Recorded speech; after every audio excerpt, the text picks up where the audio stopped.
Hi friends, welcome to our channel. ఈరోజు 6 months plus బేబీస్కి ఉగ్గు ఎలా చేయాలో చూద్దాము. ఒక కప్ రైస్కి ఒక స్పూను పెసరపప్పు వేసుకోండి. అలాగే ఈ పెసరపప్పుని బియ్యాన్ని కూడా బాగా కడిగి శుభ్రం చేసుకొని ఒక ప్లెయిన్ క్లాత్లో ఇలా కాటన్ క్లాత్లో ఎండబెట్టుకోండి.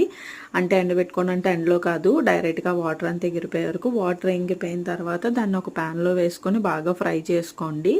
ఈ ఫ్రై చేసుకున్నప్పుడే వాము జీలకర్ర కూడా యాడ్ చేసేసుకొని వీటితో పాటు ఫ్రై చేసుకోండి. ఇప్పుడు ఇవన్నీ ఫ్రై అయిపోయిన తర్వాత ఒక మిక్సీ గిన్నెలో వేసుకొని పౌడర్ చేసుకొని ఒక గ్లాస్ జార్లో స్టోర్ చేసుకోండి. దీన్ని ఎలా ఫీడ్ చేయాలంటే ఇది ఒక స్పూన్ తీసుకొని వాటర్ సరిపడా వేసుకొని బాగా ఉడకబెట్టుకోండి. ఇది ఎలా అయితే మనకు దోశల పిండి కన్సిస్టెన్సీలో అయ్యేంత వరకు ఉడకబెట్టుకోవాలి. తర్వాత స్టవ్ ఆఫ్ చేసుకోవాలి. స్టవ్ ఆఫ్ చేసుకొని చల్లారబెట్టుకున్న దాంట్లో కొంచెం చిటికెడు నెయ్యి కూడా యాడ్ చేసుకోండి. సాల్ట్ మాత్రం వేయొద్దు. వీలైతే కొంచెం పటికి బెల్లం పౌడర్ వేసుకోండి, లేకపోతే ఇలాగే ఫీడ్ చేసేయచ్చు. ఇది 6 months ప్లస్ బేబీస్కి అండి.